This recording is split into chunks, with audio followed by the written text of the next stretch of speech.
राम मंदिर बनने के बाद में ये मस्जिद भी कभी एक मंदिर था का एक और केस सामने आया है, ज्ञानवापी मस्जिद का।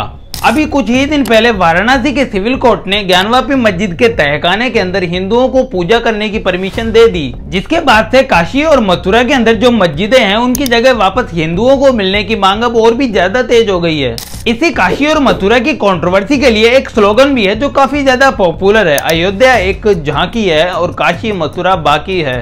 अब अयोध्या के अंदर जो राम मंदिर की जगह है वो तो वापस मिल गई, पर ये जो काशी और मथुरा की जगह बाकी है ये शायद बाकी ही रहेगी, क्योंकि इनका मिलना बहुत मुश्किल है, या कहूँ तो इम्पॉसिबल मान लो, क्योंकि इसको रोकने के लिए एक प्रॉपर लॉ बना हुआ है, प्लेस ऑफ वर्शिप एक्ट, और जब तक ये लॉ है तब तक तो काशी और मथुरा को आप भूल ही जाओ। अब आप बोलोगे कि जैसे पूजा करने की परमिशन ले ली वैसे मंदिर की जगह भी ले लेंगे, तो नहीं, ऐसा पॉसिबल नहीं है, क्योंकि पूजा करने की जो परमिशन मिली है वो तो एक सिंपल सी स्टोरी की वजह से मिली है, जिसके बारे में हम आगे बात करेंगे। पर क्या आप जानते हैं कि पूरे भारत के अंदर ऐसी एक नहीं, दो नहीं, तीन नहीं, बल्कि टोटल 1800 मस्जिदें ऐसी हैं जिन पर आरोप लगाया जाता है कि ये मस्जिद मंदिर को तोड़कर बनाई गई है। तो आइए तीन बातें जानते हैं। फर्स्ट, वो जगह कौन कौन सी है जहां पहले मंदिर हुआ करता था। सेकंड, क्या प्लेस ऑफ वर्शिप एक्ट का उल्लंघन करके ज्ञानवापी मस्जिद की जगह हिंदुओं को मिल सकती है। थर्ड, ज्ञानवापी का केस क्या है और इसमें हिंदुओं को पूजा की परमिशन कैसे मिली। आइए बात करते हैं।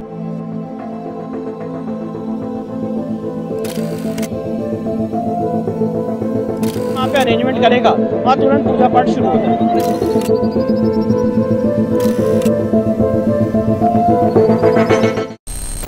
सबसे पहले जानते हैं काशी विश्वनाथ मंदिर की हिस्ट्री। आमतौर पर माना जाता है कि इस काशी विश्वनाथ मंदिर को औरंगजेब ने तोड़वाया था, पर नहीं, ये सिर्फ आधा सच है। इस मंदिर को औरंगजेब से पहले भी बहुत बार तोड़वाया जा चुका है। सबसे पहले 4th से 5th सेंचुरी के बीच में राजा विक्रमादित्य ने इस काशी विश्वनाथ मंदिर को बनवाया था, और इस बात का एक प्रूफ भी है। 635 ईस्वी में एक पॉपुलर चीनी ट्रेवल हुआंग त्यांग ने अपनी ट्रेवलर बुक के अंदर इस वाराणसी मंदिर का जिक्र किया था, और इसके 500 ईयर्स के बाद में 1194 के अंदर मोहम्मद गोरी भारत आया और उसके मुइजों ने पूरी काशी सिटी को तोड़ दिया।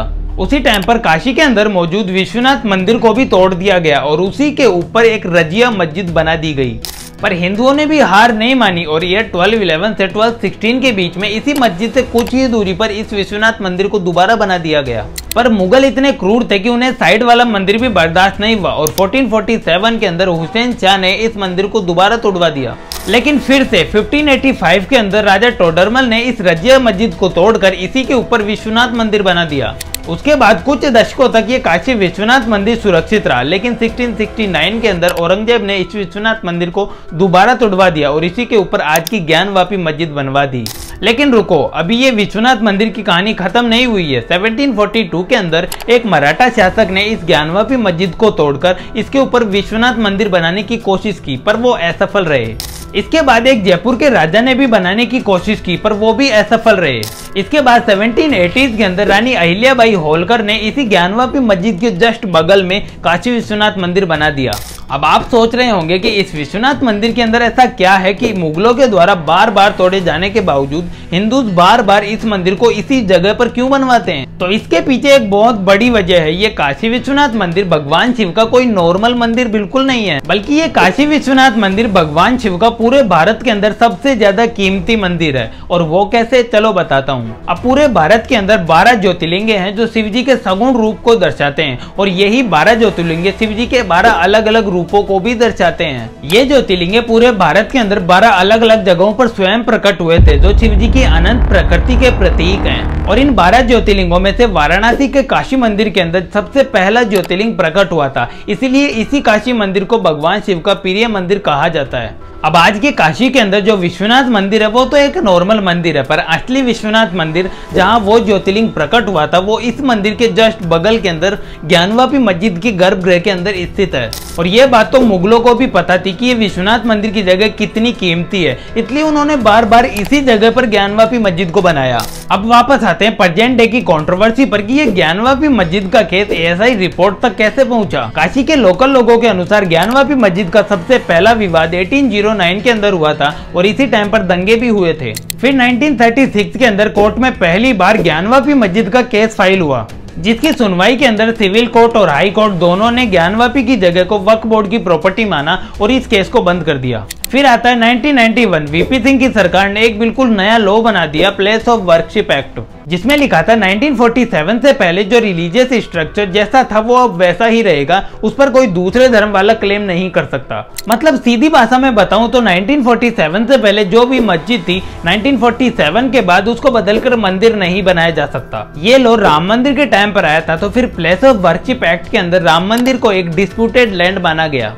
मतलब कि लॉ कहता है कि राम मंदिर तो एक डिस्प्यूटेड लैंड है, वो चाहे मस्जिद रहे या फिर मंदिर बन जाए, इस पर लॉ अप्लाई नहीं होता। पर बाकी जितनी भी जगह हैं उनको अब नहीं बदला जा सकता, जिससे हिंदू लोग समझ गए कि इस लॉ के बाद में उन्हें अपनी ज्ञानवापी मस्जिद की जगह वापस नहीं मिलेगी। तो इस लॉ के तुरंत बाद में वाराणसी के साधु संतों ने कोर्ट में PIL डाल दी कि ये ज्ञानवापी मस्जिद की जगह उनकी है, उनको वापस मिलनी चाहिए। पर अब कोई फायदा नहीं था, क्योंकि मुस्लिम्स ने विरोध भी कर दिया और प्लेस ऑफ वर्शिप एक्ट लागू भी हो गया, तो इस केस को तुरंत बंद कर दिया गया। फिर आता है 2019। सुप्रीम कोर्ट ने अयोध्या के राम मंदिर पर अपना फैसला सुनाया और उसके बिल्कुल 1 महीने बाद में वाराणसी के सिविल कोर्ट के अंदर ज्ञानवापी मस्जिद के सर्वे के लिए PIL फाइल कर दी गई। इसके बाद तो हिंदू और मुसलमान बार बार कभी हाई कोर्ट, कभी सिविल कोर्ट, कभी हाई कोर्ट, कभी सिविल कोर्ट, दोनों में PIL डालते रहे। इन सब के बाद अगली डेट आती है अगस्त 2021, जब वाराणसी के सिविल कोर्ट के अंदर 5 हिंदू महिलाओं ने एक और PIL डाली कि उन्हें मां गौरी की पूजा श्रृंगार की परमिशन दी जाए। इसके अगले साल अप्रैल 2022 में वाराणसी सिविल कोर्ट ने ज्ञानवापी मस्जिद की वीडियोग्राफी करने का ऑर्डर दे दिया, और यही वो टाइम था जब ज्ञानवापी मस्जिद के असल में एक मंदिर होने का सबसे पहला प्रूफ मिला था। ज्ञानवापी मस्जिद के वजू खाने के अंदर जहां मुस्लिम नमाज पढ़ने से पहले हाथ पैर धोते थे, उसी जगह पर एक पानी के अंदर शिवलिंग जैसी स्ट्रक्चर मिली।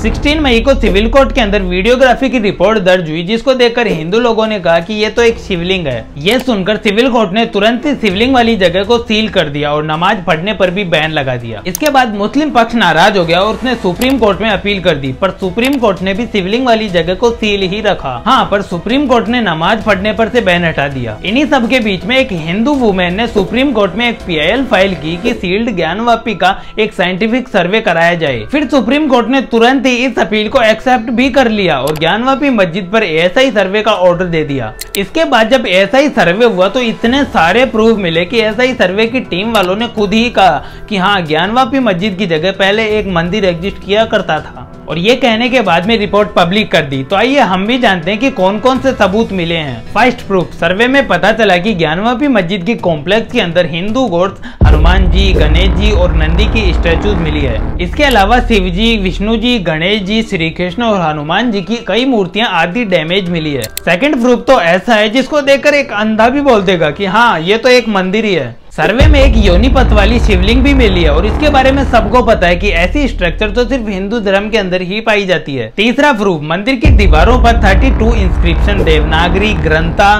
तेलुगु और कन्नड़ा लैंग्वेज के अंदर मिले हैं, और जाहिर सी बात है ये लैंग्वेज इस्लाम के अंदर तो यूज होती नहीं है। फोर्थ प्रूफ, हिंदू टेम्पल्स के कई वॉल और स्टोन ऐसे हैं जिनको पूरे तरीके से तोड़ा भी नहीं गया और सीधे ज्ञानवापी मस्जिद उनसे बना दी गई। फिफ्थ प्रूफ, कई स्टोन पर स्वास्तिक और भगवान शिव का त्रिशूल बना हुआ मिला है। सिक्स्थ प्रूफ तो सबसे ज्यादा सिंपल है, जिसमें कई कॉइन्स और पत्थरों पर साफ लिखा हुआ है कि इस मस्जिद को औरंगजेब ने एक मंदिर को तुड़वाकर ही बनाया था। इन्हीं सब प्रूफ के बेसिस पर ASI सर्वे ने यह साबित किया कि हाँ, यह एक लार्ज हिंदू मंदिर एग्जिस्ट करता था। तो अब आप सोच रहे होंगे कि इसी सर्वे के बेसिस पर हिंदुओं को ज्ञानवापी मस्जिद में पूजा करने का परमिशन मिला होगा, है ना? तो पर नहीं, इसकी तो एक अलग स्टोरी है। कोर्ट ने कहा कि सोमनाथ व्यास का परिवार और कुछ हिंदू ज्ञानवापी के साउथ तहखाने के अंदर पहले से ही पूजा करते आ रहे हैं, लेकिन 1993 में मुलायम सिंह की सरकार ने ज्ञानवापी मस्जिद के चारों ओर बैरिकेड बनवा दिया और पूजा करने पर रोक लगा दी, और वो भी बिना किसी कोर्ट ऑर्डर के। इसलिए वाराणसी सिविल कोर्ट ने पूजा करने की परमिशन दे दी। लेकिन ये सिर्फ अकेली ज्ञानवापी मस्जिद का केस नहीं है, बल्कि पूरे भारत के अंदर ऐसी 1800 जगह बताई जाती है जो आज तो मस्जिद है, लेकिन वहां पहले मंदिर हुआ करता था। 1990s के टाइम पर कई हिस्टोरियंस ने मिलकर एक किताब लिखी, Hindu temples what happened to them, part 1 and part 2। इस किताब में बताया गया है कि आंध्र प्रदेश में 142 मस्जिद, असम में 2 मस्जिद, पश्चिम बंगाल में 102 मस्जिद, बिहार में 77 मस्जिद, दिल्ली में 72 मस्जिद, गुजरात में 170 मस्जिद, दीव में 1 मस्जिद, हरियाणा में 77 मस्जिद। ऐसे ही हिमाचल प्रदेश, कर्नाटका, केरल, लक्षद्वीप, मध्य प्रदेश, महाराष्ट्र, ओडिशा, पंजाब, राजस्थान, तमिलनाडु, उत्तर प्रदेश और ऐसे ही पूरे भारत के अंदर ऐसी कई मस्जिदें हैं जो पहले मंदिर हुआ करती थी। अब आप बोलोगे कि तू ऐसे कुछ भी बोल देगा तो हम क्या मान लेंगे? तो नहीं, मैं आपको ऐसे हवा में कुछ भी मानने को बिल्कुल नहीं कह रहा हूँ। एक प्रोमिनेंट न्यूज़पेपर ओपी इंडिया का ये आर्टिकल है जिसमें डिटेल्ड में सब कुछ बताया गया है कि कौन से राजा ने किस मंदिर को तोड़कर कौन सी मस्जिद बनाई थी और कौन से ईयर में बनाई थी, सब कुछ बताया गया है। जिस आर्टिकल की लिंक मैंने डिस्क्रिप्शन में डाल दिया, आप जाकर खुद वेरीफाई कर सकते हो। अब मैं ये बिल्कुल भी नहीं कह रहा हूँ कि अब सब मस्जिदों को तोड़कर वापस से मंदिर बनाओ, नहीं, वो इतिहास है, उसको इतिहास बने रहने दो। लेकिन आप एक्सेप्ट तो करो कि औरंगजेब और ये मुगल राजा कितने क्रूर थे, इन्होंने हिंदुओं पर कितने अत्याचार किए थे। क्योंकि आजकल कुछ लोग हैं जो औरंगजेब को बहुत महान समझते हैं। बाकी इस बारे में आपका क्या सोचना है कमेंट करके जरूर बताइएगा। अगर आपको आज की वीडियो पसंद आई हो तो चैनल को सब्सक्राइब करके हमारे साथ जरूर जुड़िएगा। आपसे फिर मुलाकात होगी नेक्स्ट वीडियो में।